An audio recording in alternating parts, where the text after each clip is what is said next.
My name is Satya Perumala. I am Geomechanics Discipline Manager from Baker Hughes. I am based in UAE. I look after all the subsurface geomechanics consulting in the region.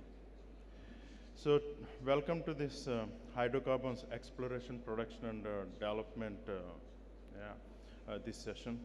So, today's focus is exploration, appraisal, and de-risking strategy. So this is a widespread domain here, starting from exploration to the development through technologies and asset management. So in this, we do have today very interesting 3 papers.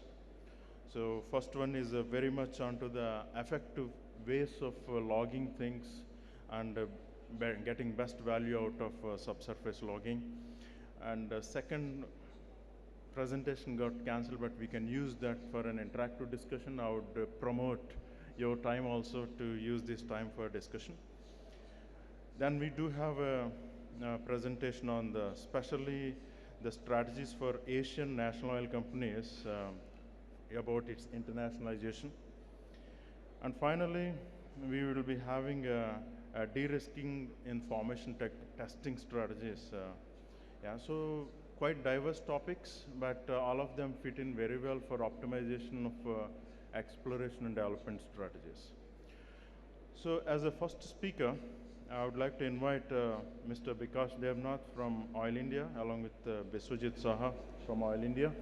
So they're going to present a novel solution to do logging in difficult wells using a new generation through drill pipe, through bit logging techniques.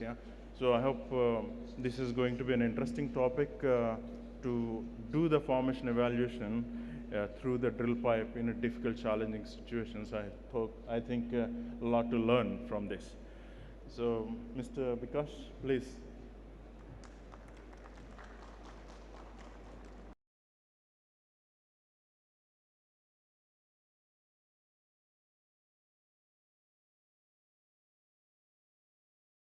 First of all, namaste, good afternoon, and welcome everyone to this session in which we will be presenting about a novel solution to log difficult wells using new generation through drill pipe through bit logging.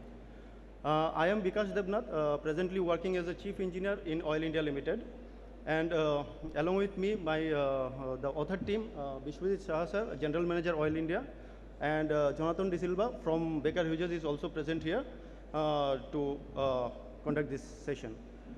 So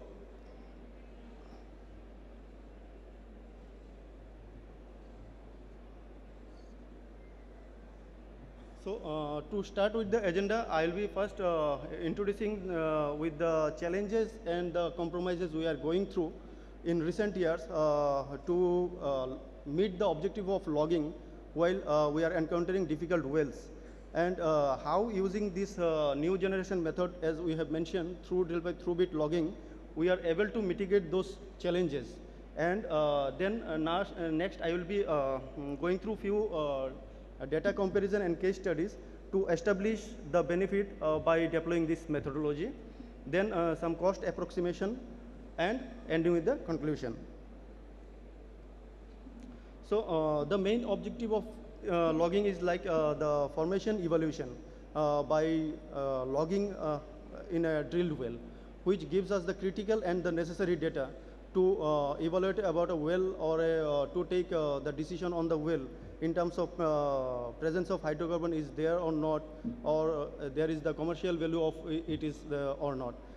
So in the process of exploration, it is a very crucial to get good quality of log data. But the present day challenges are like that the 2 wells are getting deeper and deeper. At the same time, it is getting highly deviated also. So the general kind of logging, the conventional well-end logging, does not able to cater those services in this type of scenario. Also, the wells are getting complex in terms of well design and in terms of drilling environment also. And also the downhole, difficult downhole conditions like unstable formation, then swelling shale, these are also creating problems. So due to these challenges, the associated risks and compromises we are going through are like frequent stuck and held up of logging tools, drill pipes, etc. And also fishing risk and losing the tools, and at sometimes losing the well also. And several days we sometimes require to gather the basic log data using some PCL, that is pipe conveyed logging, and that too is subjected to quality due to higher invasion at some times. And in this way we are compromising with the further well program at sometimes, loss of rigor and short in achieving drilling targets. So to cater to this situation, presently most of us as an operator are having three methods of logging with us.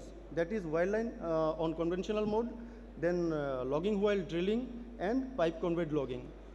Each of these methods are having advantages and disadvantages on one another. Like wireline, it is very easy to get good quality data, but in a simple well where the deviation profile is okay, there is no high angle deviation, or downhole problems are also not that much. So in case of complicated wells, we have to look for some other method like LWD and PCL. So in LWD, we are ensured that we are able to record basic quality log data, but at sometimes with compromised quality. So also it has a tendency to incur higher upfront cost due to the resource availability, and thus it's an issue here in case of LWD. And in case of PCL, we are getting good quality data in terms in even deviated and complicated well also, but it takes longer time in terms of operational or rigor consumption.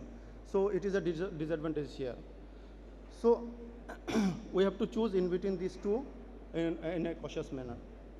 So in this given scenario, we have come across this case well, that is XYD01 from Assam Arakan Basin, which is basically a purely exploratory well, and the well is highly deviated, at the maximum deviation is more than 65 to 68 degree.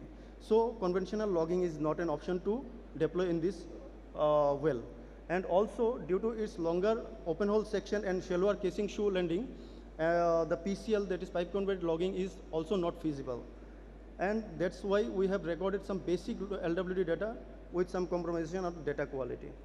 So considering the nature of exploration and high investment on stake, we have come up with this solution through drill pipe through bit logging as an integrated solution to deliver the good quality data in a faster mechanism and securing the well faster and with full well control. So the major advantages is like ability to deliver good quality data even in challenging and poor borehole condition, and eliminating unnecessary trips of well clearance or something like that, and avoiding lost in hole, etc. The key features of this methodology is like its tool diameter, weight, and length, all these are being reduced so that it can be deployed through drill pipe, and also it can be deployed on wireline on a standalone mode to cater to the logging needs in deviated or complicated wells in some cases also. Also, its faster logging speed and longer memory capacity, we are able to cater to the longer duration logging in a shorter time. And through its capability of circulation, rotation, and reciprocation throughout the operation, and also two-level safety valve, one installed at the downhole and one installed at the uphole, we are able to complete the job with full well control. And in this way, we are able to lowering the risk of losing tools, that is lost in hole or RSOs, etc. So to understand the operational methodology, I will be dividing the whole equipment set into three groups. First one is BHA, that is bottom hole assembly, which is consisting of flapper valve, landing sub, and PDC bit. And while the BHA is being deployed through using the drill pipe to the TD, the side-by-side rig up of the next group of equipment, that is the main logging equipment, is being also optimized, connected optimizely and made ready for the deployment. And the third group of equipments like surface equipments, that is having the pressure control parts like this drill pipe swivel, then circulation sub, pop joint, and pack-off rubber, etc. to contain the pressure at surface, if any. So while the BHA goes till to the bottom, then we left sufficient space for tool to deploy into the open hole. And the necessary hole conditioning steps are also being taken care at that moment. And at the same time, we are making up the tools and connecting it and loading the sources, and all the surface checks are being done. So all these are being continued with continuous circulation, rotation, and reciprocation. There is no limitation on that. Then the surface equipments are being connected while passing the logging cable through the equipments, the surface pressure control equipments. And then the tools are being deployed through the drill pipe to latch to the BHA assembly with the help of upper and lower deployment sub. So after the latching, the tools are being tested, and the batteries are being opened or switched on. Then also the calipers being opened for actual logging. So once the logging is started, so reciprocation has to be limited. Otherwise, rotation and not rotation, but the circulation is allowed. So once the logging is being completed and the tools are getting inside in the casing, so again the wire line is being deployed to retrieve the tools back. And after the after the tools are being retrieved into the surface, then the drill pipe pulling out is being started. In this way, we complete the whole operation. So by completing this operation, we have successfully acquired good quality log data in a high risk environment in a single run. And also the valuable data was made available for further analysis and taking decisions onto the well and the field at large. And also this has been executed with minimum risk and at reduced cost and time. So now I will be going through some data comparison and case studies to understand the benefits by deploying this methodology. So for that, first I will be going to some data quality checks, then some rig-hour comparison of different logging methods, how it is standing in the comparison, then the cost of logging methods, different logging methods. So first one is the data we have recorded in the case well, that is XYD1. This quad combo data, that is gamma ray, resistivity, density, porosity, and also the dipole shear sonic data we have recorded in a single run in an effective way, and also the data quality has been found quite good. And this second comparison is like the logging equipment set that is used in the TDTBL operation. This same the slim tools are being deployed on wire line, and from the similar field we have taken another log for comparison purpose, which is being recorded using conventional wire line logging. So these two also we have compared and found that the quality is looking very good, and also in few cases we have found that the vertical resolution of the resistivity is even better. And this is the comparison of this TDTBL and slim quad combo log from this set with the LWD logs. And we have found that the resistivity recorded using LWD it is superior. In fact, the log we have recorded using TDTBL and slim quad combo tool is superior to LWD. In most of the cases, the resistivity, vertical resolution and sensitivity is quite good and better. So the next comparison is like the rig-hour consumption in different logging methods. So for this purpose, first I will be comparing this pipe conveyed logging versus TDTBL operation time. So here I have taken different number of jobs we have completed using TDTBL method, and on the other side we have taken PCL jobs of similar depth wells. Although the complication wise the TDTBL well was very highly debated and complicated, but the PCL was not that type of well. So even then, we have compared and found that the average TDTBL time taken by these few jobs were coming around 32 hours per job, whereas the PCL operation time was near about 56 to 57 hours. And if we consider the wiper trip time, we are able to estimate that we can save at least 2 days of rig hour by deploying TDTBL instead of PCL. This is another comparison in which we have found the similar kind of result. If we compare with the PCL, these three cases are being taken from a similar field and similar depth ranges. And we have found that considering the compared to the conventional wireline logging, we are able to save considerable amount of time. Whereas compared to PCL, again we are able to save 2 to 3 days of rig hour. So the next comparison is like cost comparison in different logging methods. So for this comparison, I have taken 3 different scenarios. First, the basic suit, that is gamma ray and resistivity. Then triple combo, that is gamma ray resistivity, density, porosity. And in quad combo, along with that, dipole shear soning. So in all these 3 cases, we have found that the TDTVL is standing in between LWD and wireline. That is, we have to take judicious decision to select a logging methodology by considering the operation time it would take and also the cost of the service. And also, we might note that the LWD strings are getting engaged for a longer duration under operation category. So here you can see the tallest bars are in the operation charges only. So the next thing is cost saving approximation by deploying this methodology, what we have saved. So for that purpose, we have estimated using or considering 24 number of PCL job in a year, and by considering the actual operation we have carried out, we have found that nearly $1 million US saving can be done using or deploying this technology instead of 24 number of PCL job in a year. And just by considering little deeper and complicated wells like 4,000 meter depth and few of the cases, like 1/3 of the cases I have considered that the PCL are being deployed after prior attempt of conventional wireline logging. In that case, if we just replace those PCL jobs with TDTVL, the cost saving, annual cost saving is coming around or more than $2 million US. So with this, I am coming to the conclusion. Like at this moment, I would like to convey the message that with technological advancement of slim quad combo tools and its application through drill pipe through bit logging, it is at a bright spot at this moment to mitigate the challenges what we are facing to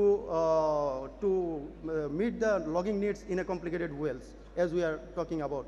And also by deploying the efficient logging methods, we are able to optimize the drilling operation, securing the well faster, and saving the well cost as a whole. Without compromising well safety, we are able to deliver good quality data at the same time. And by strategic integration of different logging methods with the drilling, Ladies and gentlemen, drilling we process. welcome you to third edition of IEW 2025. The show timings for today are from 10 a.m. to 6 p.m. Please take care of your belongings. Thank you. Okay, so the, with strategic integration of different logging methods, and by considering the availability of resources, cost of the services, and priority of the well, we can also minimize the operational risk. At the same time, we are maximizing the operational efficiency. And in this way, we can increase the rig efficiency also by completing more number of wells in a year per rig, and also this will lead to realize early production revenues through early access to the production. Thank you so much. And actually, I would like to convey my gratitude to Oil India Limited, then Baker Hughes, and also IEW Forum for giving me this opportunity to present it here. And also the Baker Hughes technical team who have supported while in operation, also while in preparing this. Thank you so much.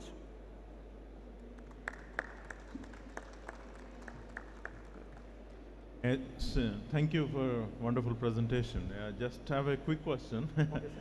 So with you or with your fellow co-authors, you may want to.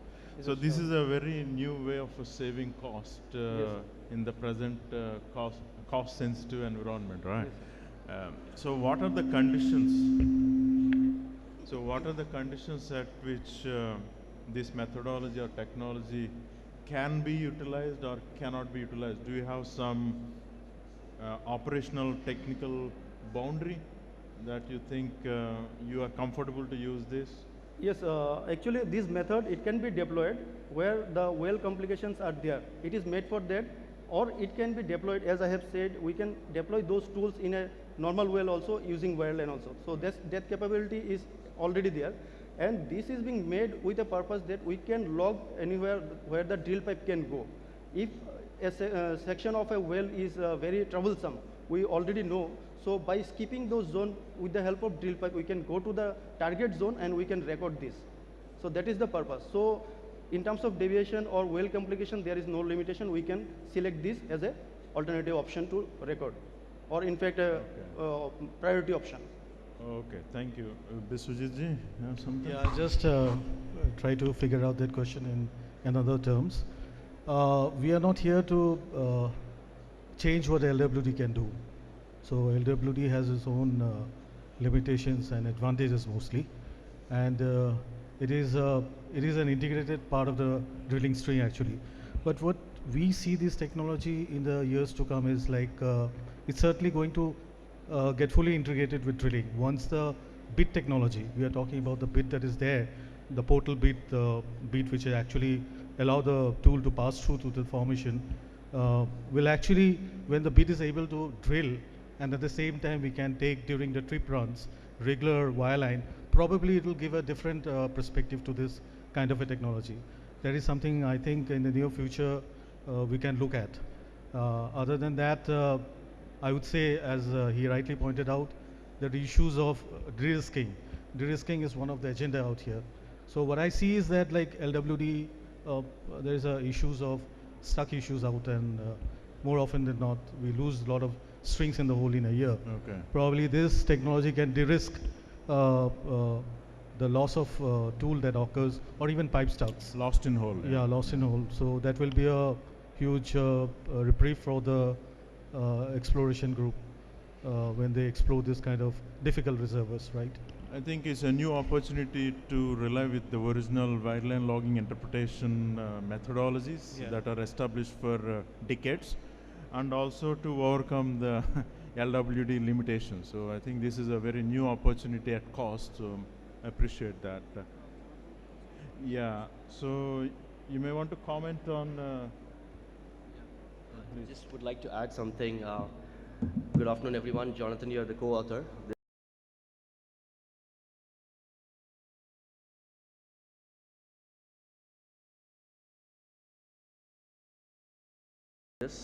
Just would like to mention this technique that Bikash ji and Biswajit Saha sir as well discussed.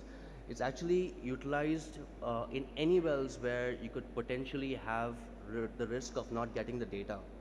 So in any such situation, especially in well control issues where there are potential well control issues, so this kind of logging technique is an absolute savior, because you're able to get your data on time, and that's the whole aspect of drilling the well, when you're able to get your data on time. So if you're creating a boundary of what we can utilize this technology where and where we cannot utilize it, again, it can pretty much be used in every well, but to be smartly putting it in the right wells, I would say is where there's a risk of you not getting the data. And of course, you have to measure the cost benefit analysis. So in development fields, in some situations where there's no specific risk of not getting the data, and also you don't necessarily need your data, your logging data immediately, and you can balance out the cost factors, and then in that situation maybe not. But in this situation, which Bikash ji was mentioning with Oil India, was that the casing shoe was very shallow, and the open hole had a very long section. So to actually do a pipe conveyor logging job would not be feasible. So Oil India opted for this work and took it ahead from there. So that was something that saved a lot of dollars, millions of dollars. I mean, probably $1 million, and the well as well, and managed to get the data quickly. So that is the answer. Thank you. Just to add one more point, I mean, this technology has got the advantage of getting integrated to drilling, as I said earlier. But one aspect, probably the well control, if you can really have a greater control on that, probably this technology has years to go. So that is something we think we can do for a lot of the wells. Okay. Thank you. Thank you. Yeah, we are running out of time, but if you can speak to the customer, no, if you speak to the others after this session, that would be great, yeah? So just, thank you. Thank you very much, all the authors for good elaboration on this finding new opportunity. So now in the next speech, right from the near wellbore logging technologies with new opportunities, we are going to a new domain, but it's only we go to the helicopter to take into the bigger picture. Now, national oil companies are the future now, right? In India, in the Middle East, overall, compared to based on the evolution that we are seeing in the energy sector. So now these national oil companies are also going more of internationalizing themselves to position themselves at a global stage. So what is there? So in the next speech, our colleague Rajiv Lala, the director of S&P Global, he's going to talk about internationalization strategies for Asian national oil companies and what lies ahead. Yeah? So it's a more of a strategic perspective. So Rajiv, floor is yours.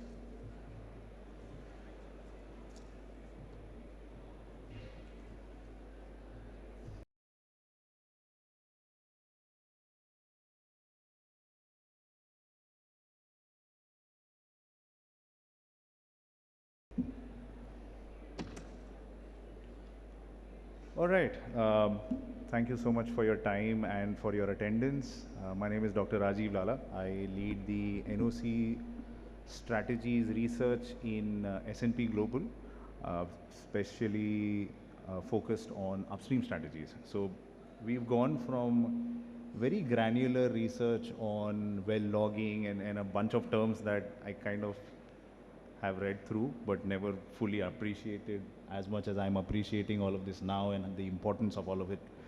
Now I'm, as Sir said, taking you above a lot higher than the surface. You're going from subsurface to way above surface, and we are going to be talking about strategies of Asian NOCs in particular.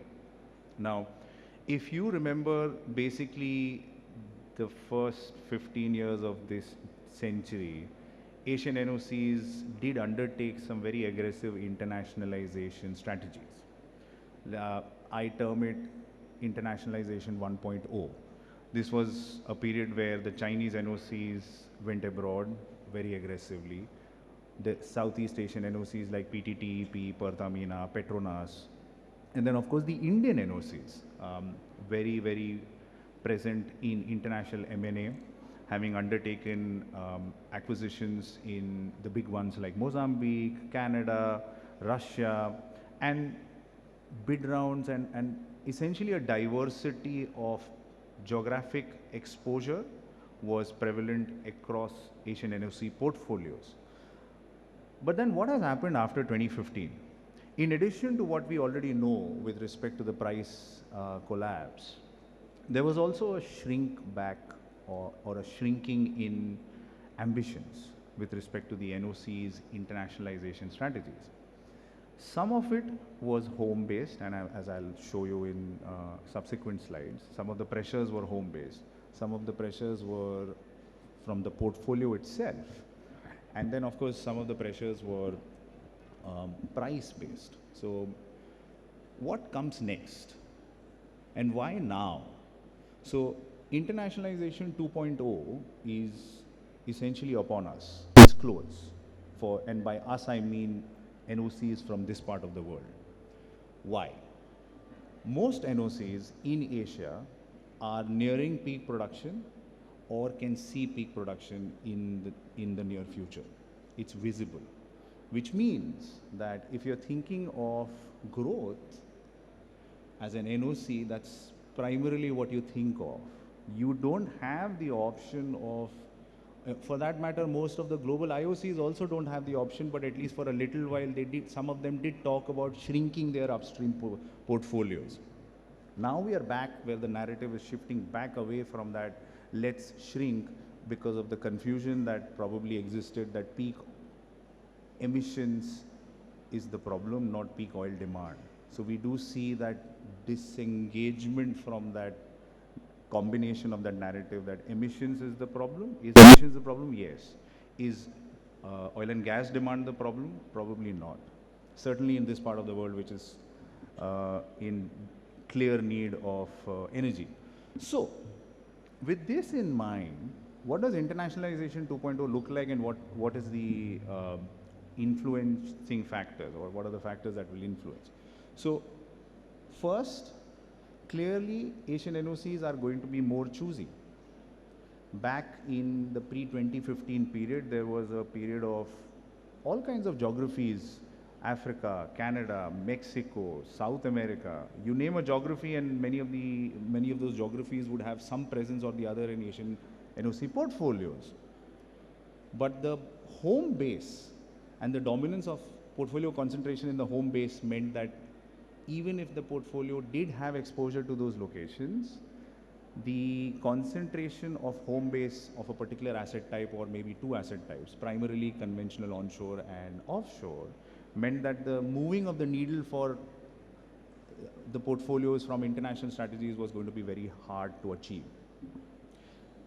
Second, and this is very clear in this part of the world, India clearly understands this and has talked about it at various forums across the years, is, and this is not an India problem alone, it is that the NOCs and the host countries have to achieve a perfect trifecta.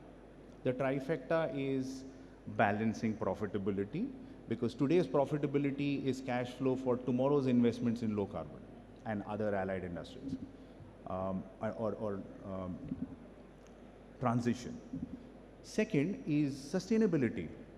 We are a few weeks away from the beginning of summer and the heat waves, and again you will start hearing adaptation and mitigation.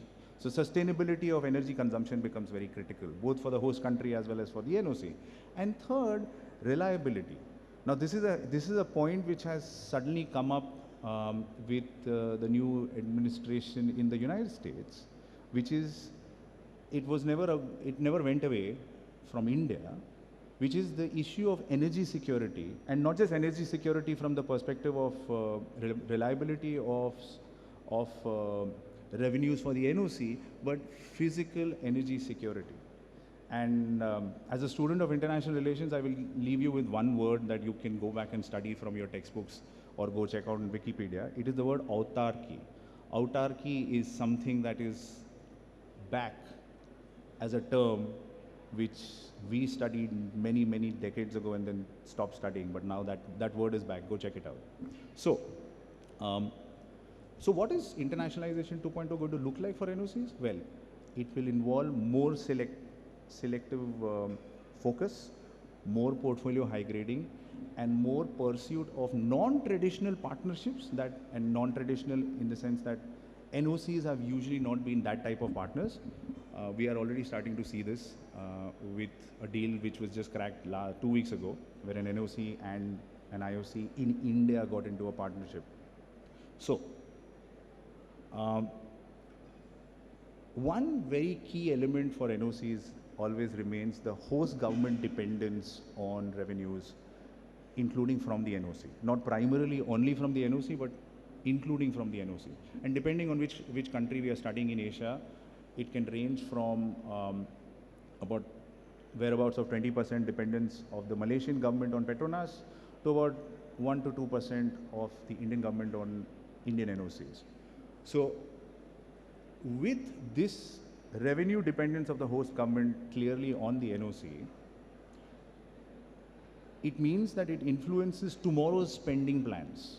So the NOC has to take care of today's cash flow generation, tomorrow's core upstream growth, and the future low carbon growth. So core carbon and low carbon become those two elements that are clashing with each other. And this was visible in many respects with many of the NOC capex, which we study quite extensively, having these competing demands of core carbon versus low carbon. So that remains a key element for influencing tomorrow's NOC behavior. The other one is a very interesting phenomena, primarily in Asia, but not just in Asia, is the fact that for many of the last, say, more than half a decade that has gone by, most Asian NOCs have kept calm and continue to import. You don't really see very active upstream M&A from the Asian NOCs. So this is the big question that is now upon us, which is that Does this strategy of keep calm and import extend, or do we go back out there and start acquiring core upstream assets? You have some very interesting acquisitions by players which did not exist in the upstream M&A space, which were not the traditional M&A active players. ADNOC is a fantastic example of having internationalized after never having gone out till 2023. So you have some interesting new players, but what about the old players? What about the Chinese? What about the Indians? So that's the key element, considering that portfolio high grading exercises for most Asian NOCs are largely behind us. PTTEP is a good example of having undertaken a very aggressive portfolio high grading exercise and then coming back out.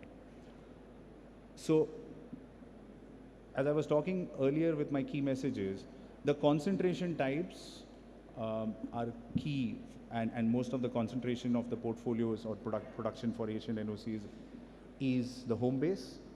And here we study, I've shown you the production by asset type. We in the group study forward-looking portfolio strategies of including production and a bottom-up analysis of all the profiles of the NOCs and their upstream production. And you clearly see that to move the needle internationally away from a particular asset type is very, very hard.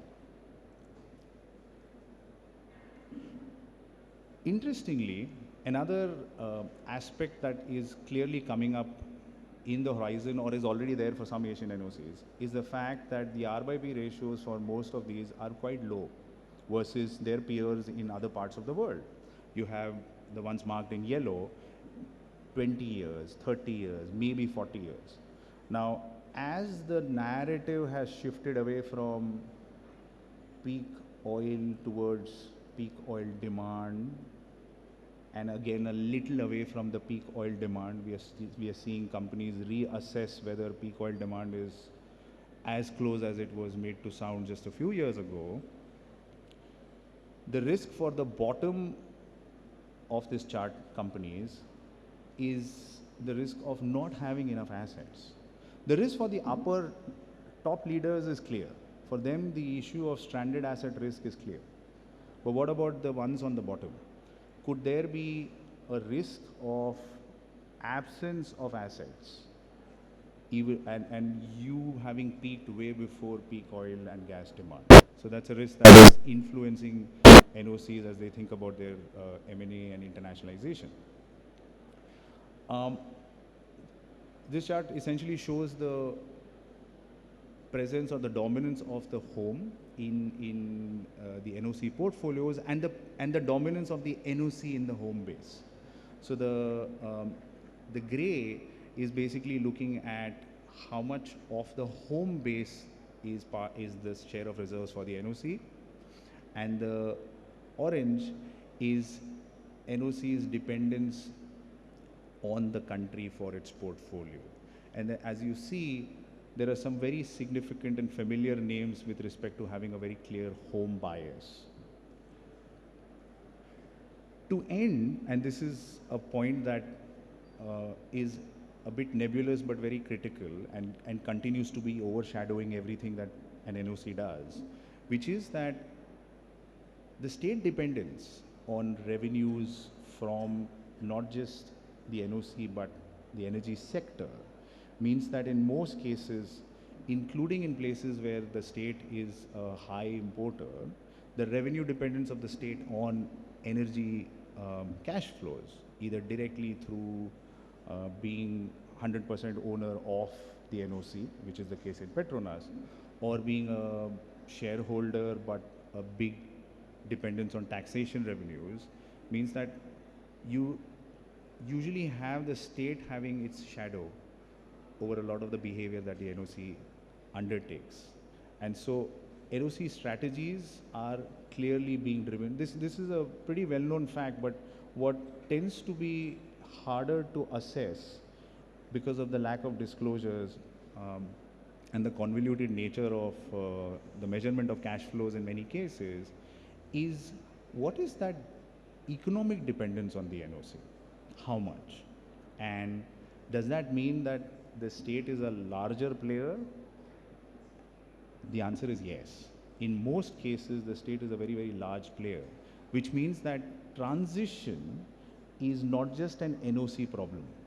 Energy transition is a state level cash flow problem.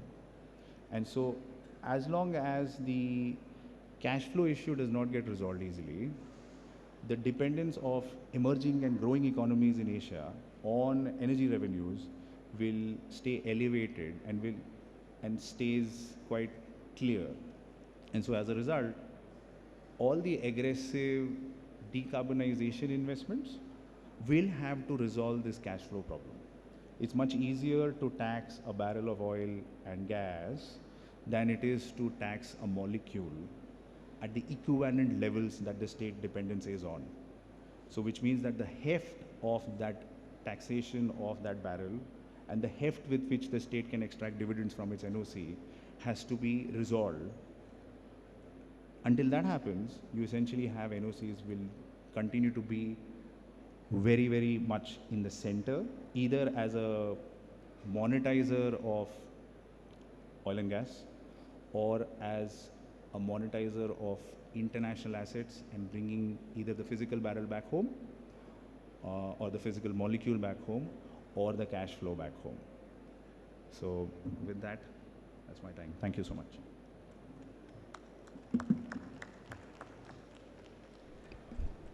Thank you, Raju.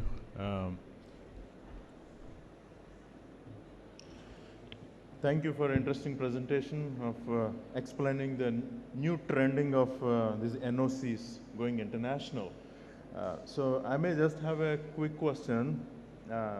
So how do you relate this trend, whether it is going to favor the energy transition or is it going to be away from it? So there are multiple facets to this.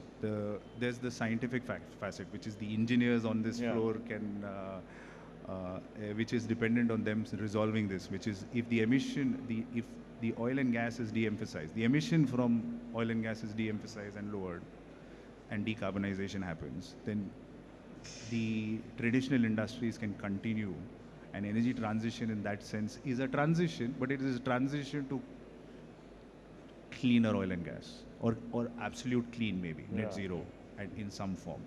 So that's one. The second is the revenue problem, the cash flow problem for the parent governments. That is a very, very tough question to resolve. As a result, so COP29, United States exiting, we already have the first country questioning the relevance of COP29. Can anybody guess which one was that? Yeah. It's an Asian country and with a very large Asian NOC. So Indonesia raising questions, right? So is it a one-way story with respect to we are going permanently in a direction? No, it's going to be volatile. What I would say is that as you see various models achieving scale and success, the renewable model, NOCs themselves trying to crack the CCS and decarbonization of their core businesses, you will see energy transition continue, but that de-emphasis has to be achieved at scale. Yeah. No more pilot projects alone. Thank you. Thank you for that. Yeah, you may want to have a quick question. Yeah, please go ahead.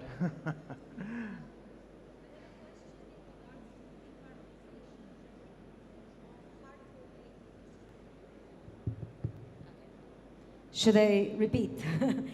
Good afternoon, everybody. Yelena from Business Dynamics. We are a European consulting company. The question is, why all the time the oil and gas companies are talking about the cash flow? Because there is a market for them. If they decarbonize their operation, there are minimum 8,000 companies across the globe that need to decarbonize their operation. They are the buyers of the decarbonized and clean energies, and they operate globally, especially multinational companies.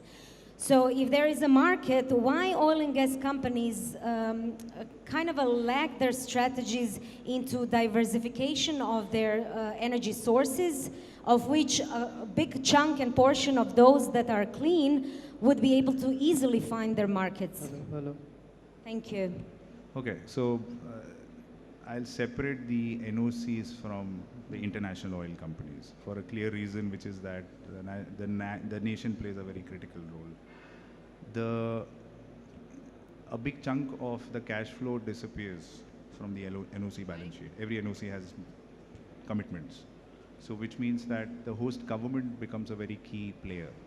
If you look at the journey on decarbonization by Asian NOCs, and I'll stick to the subject matter here, some of the ones most relatively forward in their decarbonization journeys are the ones where the host government had a net zero which was earlier or not in existence.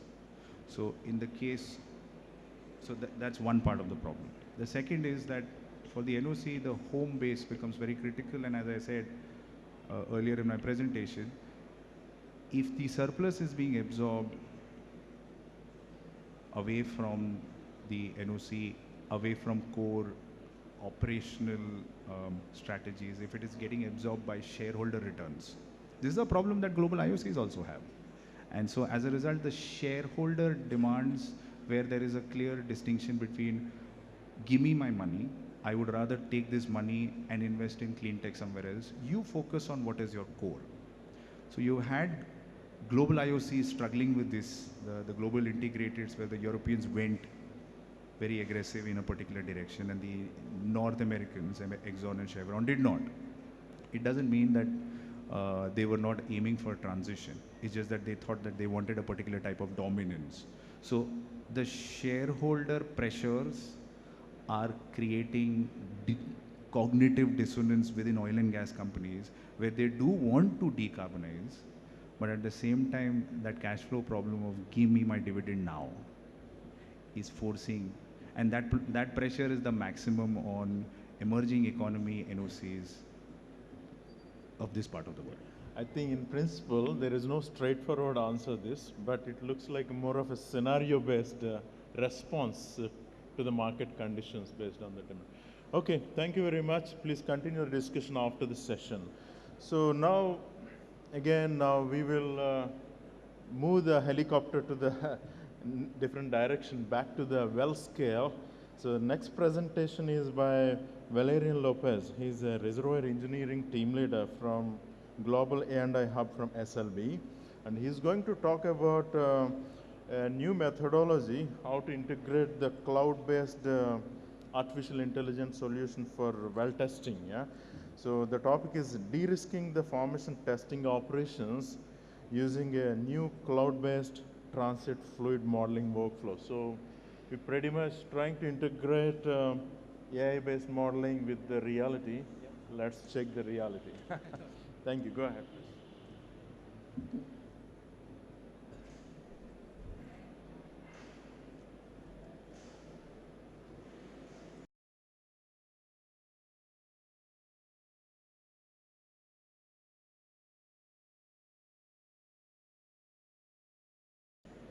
Yeah, so very well, good afternoon to everyone present here, and thanks Satya sir for the introduction. My name is Valerian Lopez. I am the Reservoir Engineer Team Lead for A&I Global Hub in SLB. Today my project is on de-risking formation testing operation using a new cloud-based transient fluid modeling workflow, which is co-authored with Dr. Arvind Kumar. Yeah, so this is agenda, introduction, conventional formation testing versus deep transient testing, which is called DTT, wellbore dynamic simulation workflow, case studies, resultant discussions, conclusion, and some acknowledgements. Yeah, so if you look at the reservoir characterization scales, right? So if you take core, it's usually is within inches of scale, right? If you talk about the logging, which previous author explained, is usually in the more inches or maybe maximum to a meter. And if you want to look deeper, right, where the radius of investigation goes probably in kilometers, right? So that's called conventional well testing. So yeah, so if you take an example here where a wireline formation tester, which is the regularly used, the radius of investigation usually is in meters of hundreds or 200-meter maximum. If you talk about drill stem test, usually goes to kilometer scale, right? So if you see here, there's a huge gap between like 100 meter to say 1,000 meter, right? How we bridge the gap between that? So there is a new technology which is developed a few years back, which is called deep transient test, which bridges the gap between conventional formation testing, conventional wireline formation testing, and drill stems test, right? And if you look at the radius of investigation, which is come close to say 500 to 600 meter, right? Yeah, so to get this deep transient testing, right, so we need to flow longer, right? We need to have a cleaner signal, and we need to flow faster, right, which can see deeper into the formation, right? So how we can flow faster, right? We have to have an advanced flow manager, which are downhole pumps, which can pump faster up to say 200 cc per second, how we can get the clearer signals by improving the resolution of the gauges, right? So if you see here, the new improved Fikri-Kuchuk equation, it has taken the resolution of the pressure sensor in consideration, which by which we can see deeper in the formation. And how we flow faster by using the advanced pumps there. So if you see here, this is a schematic of deep transient testing. On the right side, you can see there is a circulation sub, okay, which is generally used to mix the fluid which is pumped from the formation by the downhole pump, and the fluid, the mud, which is circulated from the surface. So in the circulation sub, we are mixing the downhole fluid with the surface mud, right? And that is getting circulated through the choke line to the surface. In conventional drill stem test, we produce the fluid, formation fluid to the surface, and then we burn to the flare there, right? So there is a risk of methane emission there. Now with this DTT, there is no actual methane emission. The continuous circulation and give us the confidence that the well is within control, right? All the fluid influx is being circulated out, and of course there is no methane emission there. And of course we can do the real-time monitoring of this entire operation. As you can see, we can pump up to say 20,000 cc per second, right? With flow rate of 200 cc per second there, and the dual packer, which is used to seal the formation, can be extended from say 1.8 meter to 15 meter maximum. Yeah, so we have developed a new wellbore dynamics portal where we can do the pre-job simulation, right? Where we can put simulated pump rate, downhole pump rate. We can put the surface pump rate. We can put the tool string there.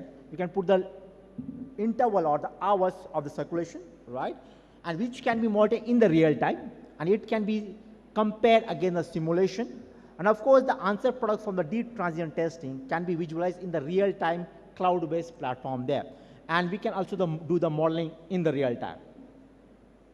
So this is what I have explained before, where the real-time data is transported from the field side to the cloud-based simulator, where the reservoir engineer or the client or the operator or even the driller on the rig side. Good afternoon, ladies and gentlemen. We welcome you to third edition of IEW 2025.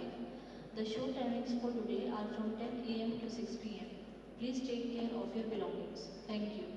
Yeah, apologies for the break. Right, so all the parties can visualize this on the real time on their fingertips, be on their laptop, their tablet, or their phone, if they have the access there. Now, to do this wellbore dynamic simulation, we need to have some inputs, right? Like we have to put the fluid design there, the mud which we are going to use, the mud properties there, the sequence of the circulation, the different fluid types which we are going to pump into the annulus, and of course the downhole pump rate and the duration of the pump rate. All these things can be input in the downhole. All these things can be put in the wellbore dynamics cloud-based simulator, and we can see the downhole pressure, temperature, mud density, gas distribution along the wellbore trajectory, gas rate or the pit gain which is observed on the surface, and the temperature and pressure profile along the drill stream. So this is a snapshot of a dealer dashboard. On the left side, you can see a tool string. You can see the numeric panel there, which gives the information on the downhole pump rate, surface pump rate, downhole pressure, downhole equivalent density, and other parameters. On the right side, you can see that there are different graphs there. The yellow one is the simulated one, and the red ones are the actual one. So here we can see the actual ones are pretty much matching with the simulated one. The top one is the annular pressure, which is quite important for the dealers to make sure the well is under control. The middle one is the downhole pump rate, and you can see that the actual pump rate are quite matching with that, and the bottom one is the simulated recirculation rate. So we have simulated a simple example here where I have taken an offshore well depth with these characteristics. I have simulated with two different scenarios. One is the circulation off, one is circulation on from the surface, and other one is circulation off. And I have used oil-based mud, and we have also simulated the sensitivity on different fluid types and different volumes of them. Okay. On the right side, you can see the sequence of the formation, sequence of the operation, where we can see that sequence 1 is to set the tool. Sequence 2 is the first drawdown, or first production, you can say. Sequence 3 is the first build-up, where you shut down the pump, both from the surface and the downhole. Sequence 4 is the main flow period, which is longer duration and with higher flow rate. And the sequence 5 is the longer duration build-up period, and by which we can get the answer products for, let's say, reservoir boundary, skin, permeability, and other properties there. So as I mentioned before, I have simulated two cases here with two different mud weights. One is 1.08 gram per cc, which is equivalent to 9 ppg. Another one is the 1.2 gram per cc, which gives overbalance of 50 psi, which is the case 2 gives overbalance of 400 psi there. So this is a similar dashboard again. On the left side top, you can see the annular pressure, equivalent density, pit gain, downhole flow rate, mud flow rate. This is a simulator one. Middle one shows circulation sub temperature, pressure at casing shoe, bottom hole temperature, accumulated gas volume out, and the drill pipe expansion. Right. On the right side, we see the temperature. On the right side, we see the depth profile on that specific time, which gives the information of dissolved hydrocarbon, mixture density, pressure, and temperature. On the bottom side, we see a risk bar there, which gives whether it is safe to proceed forward or not. Now, this is the first case, which is with 1.08 gram per cc mud weight and with 50 psi overbalance, where the circulation is kept on. And we can see that there are two cases presented here. One is circulation on, and one is circulation off. So if you see at the bottom, the risk bar for the circulation off shows yellow. That means there is a risk of kick, right? So we cannot do this operation with circulation kept off. Now, second one, yeah. So this is our next one, which is all fluid types. I have taken black oil, volatile oil, gas condensing, lean gas, and dry gas, and all this shows kick risk there when the overbalance is only 50 psi and the circulation rate, the surface circulation rate is 0.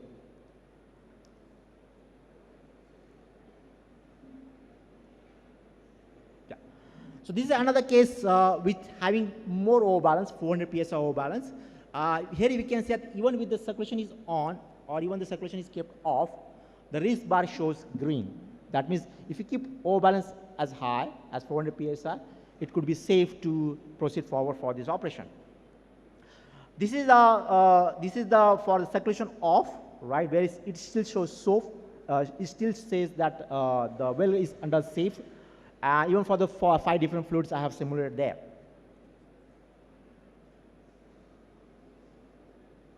Right.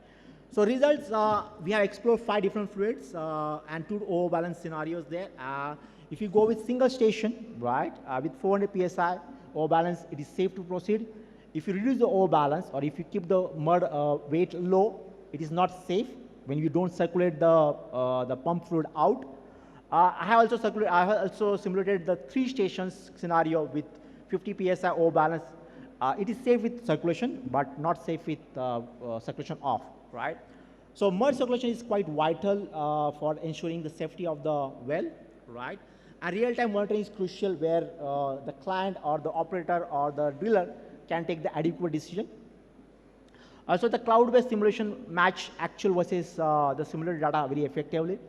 Way forward, we can do the simulation for water-based mud, right? And also evaluate the scenarios with circulation bottoms up. Also, we can compare the simulated accuracy with more real-world cases there. So in conclusion, deep transition testing or DTT requires careful planning for different fluid dynamics. The simulation predicts mud density changes and fluid behavior along the wellbore. We can integrate with the surface units or maybe the mud logging data also there. And also the mitigates well controlled risks for different reservoir fluid influx.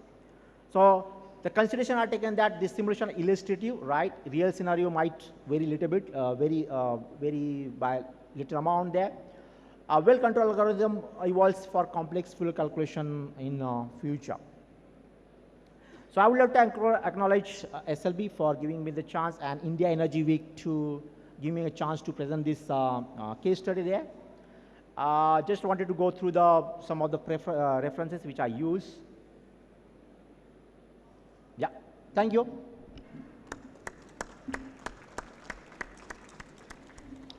Thank you, Valerie, for the nice presentation. Yeah. So you're trying to combine the artificial intelligence along with the well test results in order to increase the accuracy of the testing results, yeah, basically.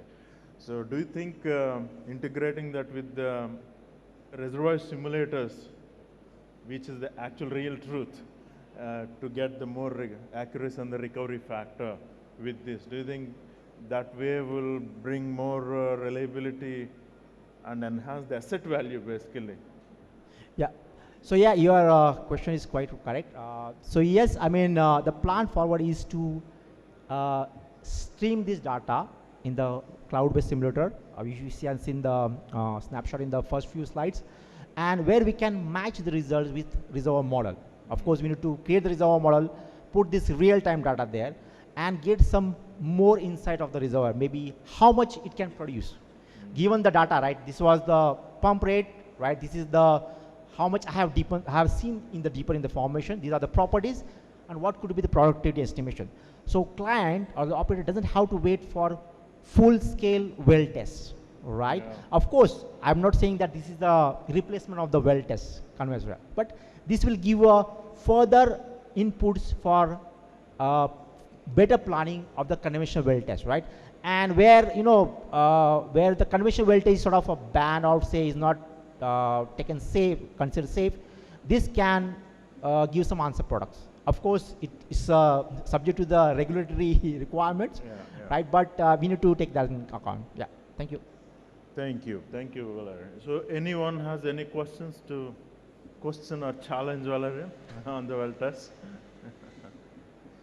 Okay, if not, please meet up again and give a big hand of applause for all the presenters to make this very successful afternoon.